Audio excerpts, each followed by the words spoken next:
What if I told you the next world war won't be fought with missiles but with money? Not the kind you carry in your wallet, but digital currency controlled by governments, monitored by algorithms, and deployed in a battle for global financial dominance. This is the quiet war no one is talking about, and it's already begun. On one side, the United States preparing its digital dollar. On the other, China with its digital yuan already in circulation. And in the middle, the global economy. You, me, all of us. In 2025, cash is disappearing. Plastic cards are fading. Even traditional banking apps are evolving. What's emerging is something far more powerful. Programmable money issued not by private crypto firms, but directly by governments. They're called Central Bank Digital Currencies, or CBDC. But don't let the dry acronym fool you. These aren't just digital versions of paper money. They're tools for control, for surveillance, and for shaping the new world order. Because whoever controls the world's digital money controls the future of commerce, sanctions, influence, and power. Let's start with China. In 2021, the Chinese government launched its Digital Yuan pilot. By 2023, it had rolled out across multiple cities and major online platforms. In 2025, millions of Chinese citizens now use the e-CNY for daily purchases, groceries, train tickets, even salary disbursement. But this isn't just about convenience. The digital yuan is programmable. That means the Chinese government can set rules, where you can spend it, when you must spend it, and even who you can send it to. If they want to encourage consumption, they can issue use it or lose it stimulus. If they want to punish dissent, they can freeze access or restrict usage instantly.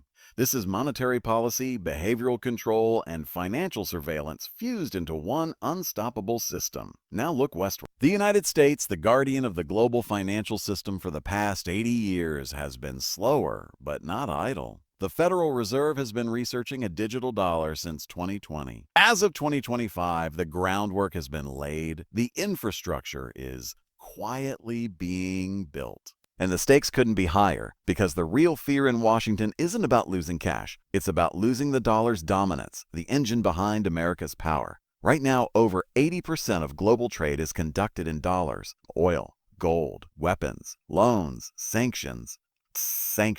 But what happens if countries start trading in digital yuan instead? What if China convinces its partners, like Russia, Iran, Brazil, or African nations, to ditch the dollar for a faster, cheaper, trackable alternative?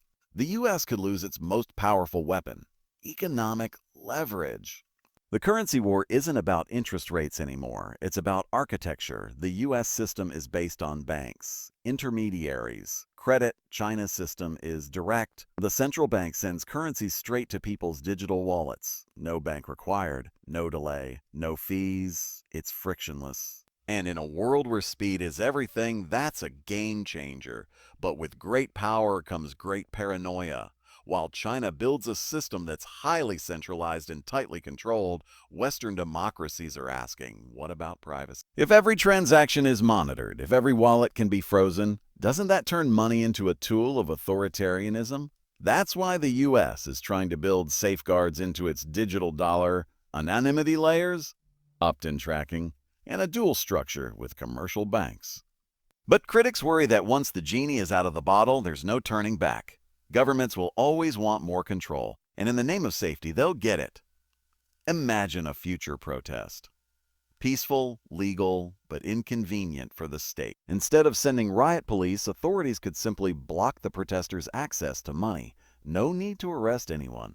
Just turn off their wallet, or picture a citizen buying controversial books, donating to a blacklisted organization, traveling to a flagged location. In a fully digitized financial system, your freedom becomes a function of permission, not law. Meanwhile, the private sector watches this war unfold with equal parts fear and ambition. Tech giants like Apple, Google, Tencent, and Alibaba are already embedding digital payments into every device and service. Some have even launched their own digital wallets and tokens. But when CBDC go mainstream, these platforms could either become powerful allies of the state or dangerous rivals. There's also the crypto wild card, Bitcoin.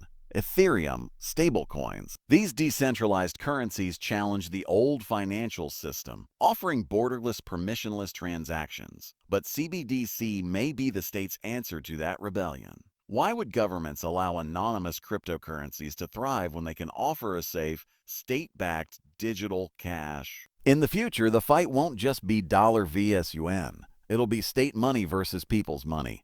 And that's where things get even more complex.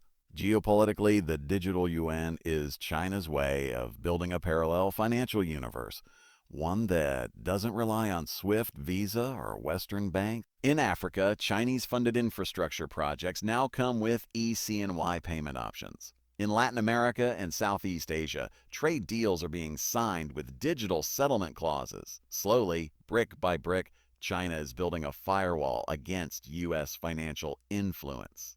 And the U.S. is taking notice. Sanctions, once the go-to weapon for punishing bad actors, are losing their bite. Russia has already begun experimenting with non-dollar settlement systems. Iran and Venezuela are exploring digital trade corridors with China. And BRICS nations are reportedly considering a shared CBDC framework. If that happens, we could witness the fragmentation of global finance, 2 or more digital blocks, each with its own rules, networks, and allegiances. In this new order, your money doesn't just say, "In God we trust." It says which empire you belong to. But here's the twist. The public isn't being asked. Most people don't even know this currency war is happening. They tap their phones, scan QR codes, and trust that the system will work. They don't question who built the system, who controls it, or how it might be used in times of crisis. But we should. Because history shows that money isn't neutral. It's power coded in numbers. It can liberate or enslave, uplift or suppress, depending on who holds the reins. And in the digital age, those reins are no longer visible. Already, over 130 countries are researching or developing CBDC. The Bahamas launched one. Nigeria has one.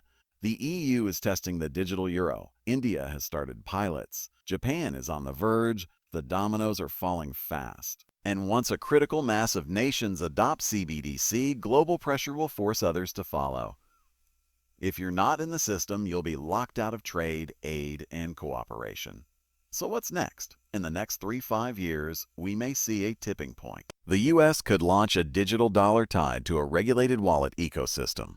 China may expand the e-CNY internationally via Belt and Road partners. We may see financial alliances form, offering cross-border CBDC exchanges that bypass the dollar altogether. But there are deeper questions too. Will governments promise privacy and then revoke it under emergency powers? Will we become more financially free or less? Will money serve us or will we serve it? This isn't just a question for economists.